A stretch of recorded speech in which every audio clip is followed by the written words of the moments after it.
Ekam IAS Academy, Hyderabad, and other branches as well, other locations as well. Present we are talking about Hyderabad branch గురించి మనం మాట్లాడుకోబోతా ఉన్నాము. And Ekam IAS academy Hyderabad creates history 36+ ranks UPSC 2023 అని చెప్పి దీనికి సంబంధించిన 36+ ranks అయితే వీళ్ళు promotion చేసుకుంటున్నారు. ఇది కరెక్టా కాదా అని డిస్కస్ చేసుకునే ముందు Ekam IAS faculty, top faculty ఎవరున్నారు, అండ్ బ్యాచ్ సైజ్ ఎలా ఉంది, current affairs, quality of study material, infrastructure ఎలా ఉంది, అండ్ ఫీజ్ డీటెయిల్స్ ఎలా ఉన్నాయి అని తెలుసుకున్న తర్వాత ఈ ప్రమోషన్స్, ఈ ర్యాంక్స్ ఇది కూడా నిజమా కాదా అని మనము తెలుసుకున్న తర్వాత at the end of the video మీరు జాయిన్ అవ్వాలా వద్దా అనే విషయం మీకే అర్థమవుతుంది. అండ్ ఇక్కడ క్లియర్గా ఏంటి అంటే ఏకమ్ ఐఏఎస్ అకాడమీ అనేది major sir Oberoi garu main దీంట్లో, అండ్ టాప్ ఫ్యాకల్టీ కూడా, and doctor SM Azad, Vijay Kumar, ఇలా టాప్ ఫ్యాకల్టీస్ చాలామంది ఉన్నారు. అండ్ బ్యాచ్ సైజ్ వచ్చేసి 50 to 60, which is very good అనమాట. సో హైదరాబాద్లో చాలా వరకు టాప్ కోచింగ్ సెంటర్స్ అనబడే కొన్ని కోచింగ్ సెంటర్స్ 200 నుంచి 300 వరకు ఒక బ్యాచ్ సైజ్ వాళ్ళు మెయింటైన్ చేస్తూ ఉన్నారు, which is very huge. And ఒక స్టూడెంట్ 300 మందిలో కూర్చొని, మామూలుగా నేను సాఫ్ట్వేర్కి సంబంధించి ఒక 300 మంది అంటే అంతమందిలో కూర్చొని చాలా కష్టమవుతుంది. అట్లాంటిది యూపీఎస్సీ సివిల్స్ ఇంత టఫెస్ట్ ఎగ్జామ్ 300 మందిలో కూర్చొని ఏం అర్థమవుతుంది, ఏం నేర్చుకుంటారు? సో ఇది దీనికి సంబంధించిన అది కరెక్ట్ కాదని అంటా ఉన్నాను. డెఫినెట్లీ ఇక్కడైతే బ్యాచ్ సైజ్ అయితే 50 to 60 తక్కువనే ఉన్నారు. అండ్ ఇన్ఫ్రాస్ట్రక్చర్ అయితే మంచిగానే ఉంది. And test series also quality study material కూడా ఉంది. సో కొంత వీళ్ళు ప్రిపేర్ చేసిన స్టడీ మెటీరియల్ టెస్ట్ సిరీస్ నుంచి కొన్ని క్వశ్చన్స్ కూడా రావడం జరిగింది. అండ్ ఇంకొక విషయం వచ్చేసి ఫీజు 1,45,000 ఉంది, ప్లస్ 5,000.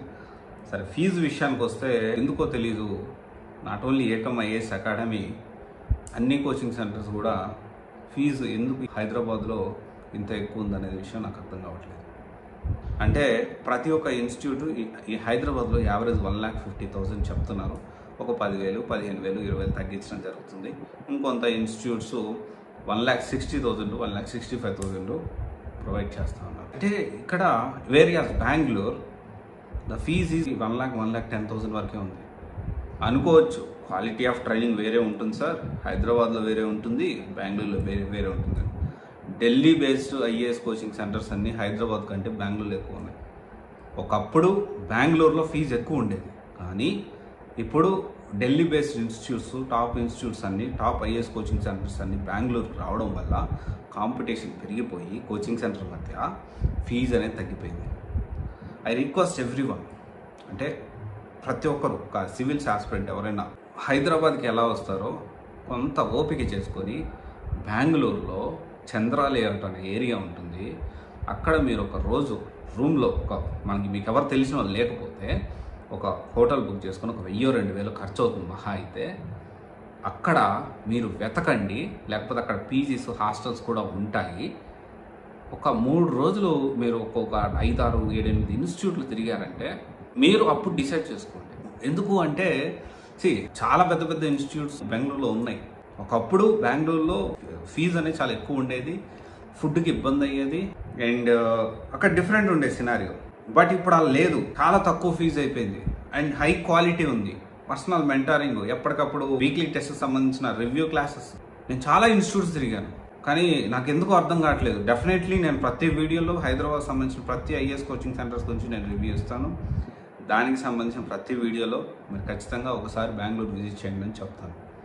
సో ఇంత ఫీజు పెట్టడం అనేది, అంటే పాన్ ఇండియా ఫ్యాకల్టీ అంటారు, కొత్తగా ఒక స్టార్ట్ అయింది పాన్ ఇండియా ఫ్యాకల్టీ. ఇంతకుముందు ఢిల్లీ బేస్డ్ ఫ్యాకల్టీ, ఇప్పుడు పాన్ ఇండియా ఫ్యాకల్టీ. సో మీరు కూడా అర్థం చేసుకోండి. సో అంటే I'm not talking about Ekam IAS అండి. హైదరాబాద్లో అన్ని కోచింగ్ సెంటర్స్ కూడా ఇదే ప్రైస్ మెయింటైన్ చేస్తూ ఉన్నాయి. 1,40,000 నుంచి 65 వరకు, 70 వరకు కూడా మెయింటైన్ చేస్తూ ఉన్నాయి. సో వేరియాస్ బెంగళూరులో 1,10,000 ఉంది. సో ఇది ఒకసారి ప్రైస్ కంపారిజన్ చేసుకోండి. కాస్ట్ ఆఫ్ లివింగ్ ఎక్కువ బెంగళూరులో అనుకోవద్దు. So now the things are change. Hyderabad ఎంత ఉందో బెంగళూరులో అంతే ఉంది. బెంగళూరులో మరీ ఎక్కువ కాస్ట్ ఆఫ్ లివింగ్ అయితే ప్రజెంట్ అయితే లేదు. అండ్ సరే, ఇక్కడ వీళ్ళ ర్యాంక్స్ విషయానికి వస్తే చాలా జెన్యున్గా వీళ్ళు ప్రమోట్ చేసుకున్నారు. Great history 36+ ranks in 2023. And so far నేను చూసిన హైదరాబాద్ ఇన్స్టిట్యూట్స్లో వాళ్ళకు వచ్చిన ర్యాంక్స్ ఎలా వచ్చినాయి అని ధైర్యంగా పబ్లిష్ చేసేసి దాన్నే మేము ఇది చేశాము అని చెప్పి జెన్యూన్గా ప్రమోట్ చేసుకున్న వాళ్ళు డెఫినెట్లీ ఏకమ్ ఐఏఎస్ అకాడమీ ఒకటి. అండ్ దీనికి సంబంధించి వీళ్ళు ర్యాంక్స్ అన్నీ కూడా మనం అబ్జర్వ్ చేస్తే, సో వీటి ర్యాంక్స్ అన్నీ కూడా నేను చూస్తున్నాను. వీళ్ళ ర్యాంక్స్ అన్నీ కూడా మోస్ట్లీ ఏంటి అంటే interview guidance and mentorship. So ఈ రెండిట్లోనే వీళ్ళకి 36+ ర్యాంక్స్ వచ్చాయి. అన్నీ కూడా ఇంటర్వ్యూ గైడెన్స్, మెంటార్షిప్. ఇక్కడ నేనేం చెప్తున్నానంటే జెన్యూన్గా ప్రమోట్ చేసుకున్నారు, ఓకే, వెల్ అండ్ గుడ్. కానీ మీ దగ్గర ప్రిలిమ్స్ కమ్ మెయిన్స్ తీసుకొని అంటే స్క్రాచ్ నుంచి ర్యాంక్స్ ఏమైనా ఉన్నాయా అనేది కూడా మనం చూడాలి. ఒకవేళ అలా లేదు, వెరీ రీసెంట్లీ స్టార్టెడ్ అనుకుంటా, డెఫినెట్లీ క్వాలిటీ ఆఫ్ మెటీరియల్ బాగుంది, బ్యాచ్ సైజ్ తక్కువనే ఉంది. వివేక్ సార్ చాలా knowledge person and down to earth person, మంచి ఒక పర్సనాలిటీ ఉన్న పర్సన్. అండ్ ఇలా ఏంటి అంటే మనం ఏంటంటే తొందరపడి నిర్ణయం తీసుకోవద్దు. ఏకమ్ ఐఏఎస్లో జాయిన్ అవ్వద్దు అని నేను చెప్పట్లేదు, కానీ మీరు ఏ ఇన్స్టిట్యూట్లో జాయిన్ అయినా కానీ ఖచ్చితంగా కొన్ని థింగ్స్ కన్సిడర్ చేయాలి. ఒకటి ఏంటి అంటే త్రూ అవుట్ మనము అంటే సబ్జెక్ట్ రిలేటెడ్ ఎంత ఉంది అంటే ఈ సబ్జెక్ట్ వైజ్ వెయిటేజ్ ప్రకారం ఎన్ని అవర్స్ ఒక సబ్జెక్ట్కి కేటాయిస్తున్నారు అనేది చాలా ఇంపార్టెంట్. మనకు స్టార్టింగ్లో చెప్పిన ఫ్యాకల్టీ చివరి దాకా ఉన్నారా, ఆన్ టైంకి సిలబస్ కంప్లీట్ చేస్తున్నారా, అండ్ పర్సనల్ మెంటరింగ్ బాగుందా, అండ్ మనం రాసిన టెస్ట్ వీక్లీ టెస్ట్ కానివ్వండి, టెస్ట్ సిరీస్ కానివ్వండి, ఇమ్మీడియట్గా వాటి రివ్యూ ఫీడ్బ్యాక్ అనేది వస్తుందా విత్ ఇన్ అట్లీస్ట్ 1 వీక్లో అయినా. అండ్ వీటితో పాటు బ్యాచ్ చాలా ఇంపార్టెంట్ అండి.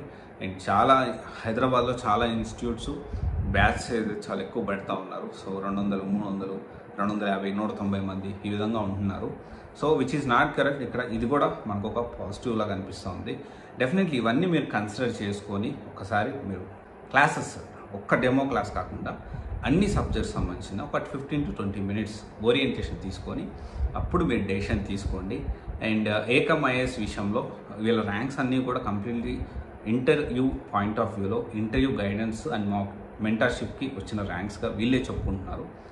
అండ్ నేనేమంటున్నా, ప్రిలిమ్స్ కమ్ మెయిన్స్ సంబంధించిన ఏమైనా ర్యాంక్స్ ప్రొడ్యూస్ చేయగలిగారా, అట్లీస్ట్ సపోర్ట్ చేయగలిగారా. అండ్ వెరీ రీసెంట్గా అయితే okay, no problem, quality of material ఎలాగో ఉంది కాబట్టి కొంత సపోర్ట్. డెఫినెట్లీ ఏంటి అంటే ఫీజు మాత్రం ఖచ్చితంగా నాకు ఎక్కువ అనిపిస్తుంది.